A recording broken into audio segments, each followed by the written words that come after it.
Good morning friends. उम्मीद करता हूं कि आप लोग बिल्कुल अच्छे होंगे, बिंदास होंगे, जहां पर भी होंगे बिल्कुल स्वस्थ होंगे। इस समय भारतीय टीम न्यूजीलैंड के खिलाफ में टेस्ट मैच खेल रही है और अभी भी देखें तो इस श्रृंखला में 2 मैचेस होने बाकी है और एक मैच कल से ही शुरू हो रहा है आपके पुणे में और उसके बाद 1 नवंबर से मैच खेला जाएगा तीसरा।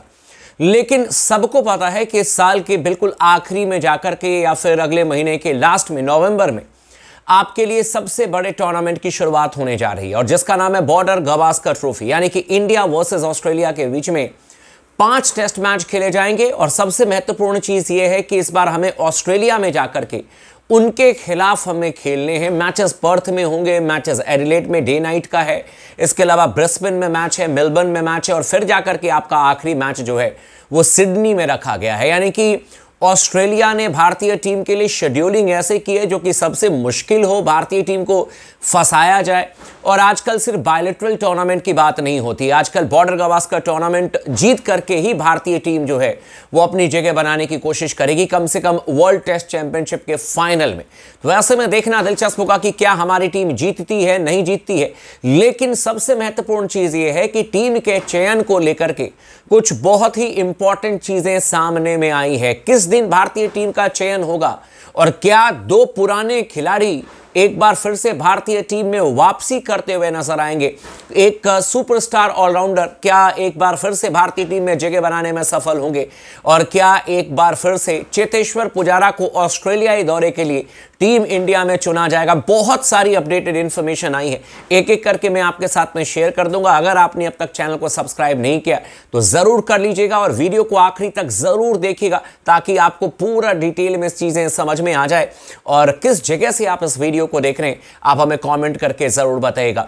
तो सबसे पहले जो खबर आ रही है फ्रेंड्स वो ये है कि 28 अक्टूबर को, यानी कि अब से 3-4 दिनों के बाद में संभवतः हो सकता है कि भारतीय टीम का ऐलान कर दिया जाए ऑस्ट्रेलियाई दौरे के लिए। बहुत महत्वपूर्ण चीज है, 28 को कहा जा रहा है कि भाई पर्याप्त मौका मिलेगा तमाम खिलाड़ियों को जिनको चुना जाएगा अपने आप को प्रिपेयर करने के लिए।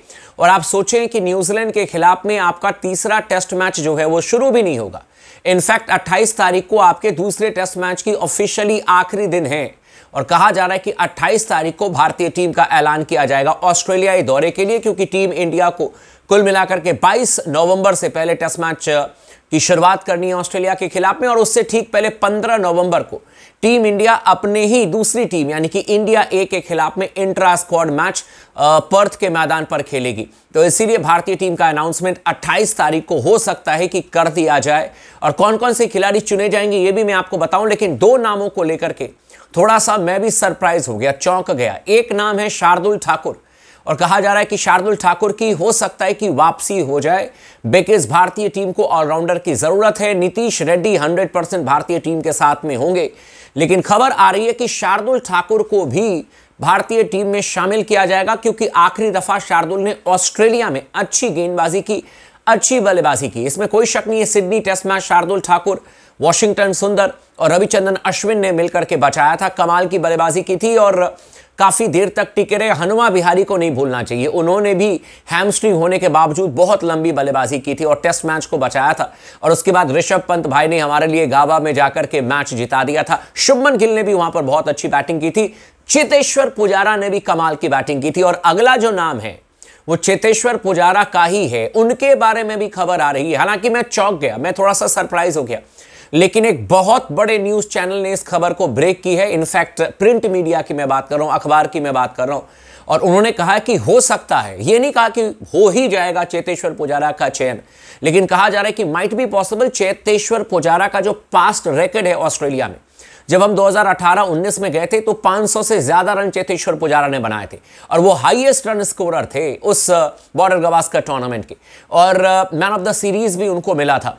और कहा जा रहा है कि हो सकता है कि टीम चयनकर्ता चेतेश्वर पुजारा को एक और मौका दे जस्ट बिकॉज, क्योंकि ऑस्ट्रेलिया में उनका ट्रैक रिकॉर्ड बहुत शानदार है। 2020 में भी लगभग चेतेश्वर पुजारा ने 300 के आसपास रन बनाए थे और कहा जा रहा है कि उनके एक्सपीरियंस को देखते हुए, उनके तजुर्बे को देखते हुए और सबसे बड़ी बात है जिस तरीके से दबाव को झेलने की क्षमता है चेतेश्वर पुजारा में, the wall of Indian cricket जिनको कहा गया राहुल द्रविड़ के बाद, उनमें तो उनको भारतीय टीम में चुना जा सकता है। लेकिन स्पोर्ट्स टॉक को लगता है कि यार किस बेस पर आप पुजारा को चुनेंगे? अभी उन्होंने डबल 100 किया है, इसमें कोई शक नहीं, लेकिन जब आपने पुजारा को बाहर किया था तब तो यही कहा गया था कि हम यंगस्टर्स को मौका देना चाहते हैं, हम युवाओं की तरफ आगे बढ़ चुके हैं, अब हम पीछे मुड़ करके नहीं देखेंगे।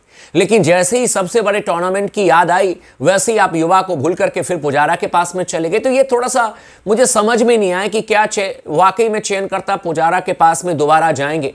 जिन चयनकर्ताओं ने पुजारा को थैंक यू वेरी मच कह दिया इनडायरेक्टली, क्या ऑस्ट्रेलियाई दौरे पर दोबारा चेतेश्वर पुजारा को ये शामिल करेंगे? शार्दुल ठाकुर के बारे में मैं मान सकता हूं कि हो सकता है उनको चुन लिया जाए, बिकॉज आपको ऑलराउंडर की जरूरत भी है, लेकिन चेतेश्वर पुजारा को लेकर के अभी भी मुझे डाउट है। फिर शुभमन गिल क्या करेंगे इस टीम के साथ में? फिर आप सरफराज को क्या ड्रॉप करोगे? क्योंकि कितने बल्लेबाज को आप लेकर के चले जाओगे ऑस्ट्रेलिया में? लेकिन इनके नाम पर भी चर्चा हो रही है। मैं पुजारा के खिलाफ में नहीं हूं, लेकिन मैं कह रहा हूं कि यार आपने खुद इनको ड्रॉप किया, कहा कि युवाओं को मौका देंगे, और अब सबसे बड़े टूर्नामेंट में हमें पुजारा की याद आ गई। तो ये तो पुजारा के साथ में नाइंसाफी है ना। अगर वहां पर रन कर देते हैं, फिर आप जब अपने घर में टेस्ट मैचेस खेलते हो, जब बांग्लादेश के साथ में मैच होता है, जब न्यूजीलैंड के साथ में मैच होता है, पुजारा को कह देते हो कि हम युवाओं को मौका देंगे। ऑस्ट्रेलिया जैसी बड़ी टीमों के खिलाफ में मैच होता है ऑस्ट्रेलिया में, तो हम कहते हैं कि पुजारा को लेकर के आओ। तो ये चयनकर्ता क्या डिसाइड करेंगे ये देखते हैं। लेकिन मैं आपको बता देता हूं कुल मिलाकर के क्या टीम आपकी चुनी जा सकती है, एक एक करके मैं आपको बता देता हूं भाई। सबसे पहले बल्लेबाजों की बात करते हैं तो यहां पर रोहित शर्मा होंगे, इसके अलावा आपके पास में यशस्वी जायसवाल होंगे, विराट कोहली होंगे, केएल राहुल होंगे, सरफराज होंगे एंड शुभमन गिल होंगे। ये 6 बल्लेबाज आपको ऑस्ट्रेलियाई दौरे पर खेलते हुए नजर आएंगे। इसके अलावा अगर हम बात करें 2 विकेट कीपर की, तो ऋषभ पंत आपके नंबर 1 चॉइस और इस समय दुनिया के नंबर 1 विकेट कीपर बल्लेबाज टेस्ट मैचेस में, और ध्रुव जुरैल ये आपके 2 विकेट कीपर होंगे। ईशान किशन इंडिया ए के लिए खेल रहे होंगे, अगर वहां पर उन्होंने ऑस्ट्रेलिया ए के खिलाफ में कुछ बेहतर परफॉर्मेंस किया तो आप उनके बारे में भी सोच सकते हो, लेकिन ये आप मान करके चलें ये आपके 2 विकेट कीपर इस समय। इसके अलावा आपके पास में ऑलराउंडर्स की बात करें तो रविचंद्रन अश्विन को मैंने ऑलराउंडर की सूची में रखा है, जाडेजा भी ऑलराउंडर की सूची में है और साथ ही साथ अक्षर पटेल भी ऑलराउंडर की सूची में है। लेकिन नीतीश रेड्डी इस समय मुझे लगता है कि जगह बनाने में सफल हो जाएंगे और हो सकता है कि आपको नीतीश रेड्डी का नाम भी दिखे ऑस्ट्रेलियन स्क्वाड में। और यह भी हो सकता है, अभी जो मैं आपको नाम बता रहा हूं वो कुल मिलाकर के 16 खिलाड़ियों का नाम बता रहा हूं, लेकिन हो सकता है कि स्क्वाड आपके 18 खिलाड़ियों का अनाउंस किया जाए, तो 2 और कौन होंगे वो भी मैं आपको बता दूंगा। इसके अलावा अगर तेज गेंदबाजों की बात करें तो जसप्रीत बुमराह, मोहम्मद सिराज, इसके अलावा आकाशदीप एंड मयंक यादव, ये कंफर्म्ड है, ये 100% आपको ऑस्ट्रेलियाई स्क्वाड में दिखेंगे।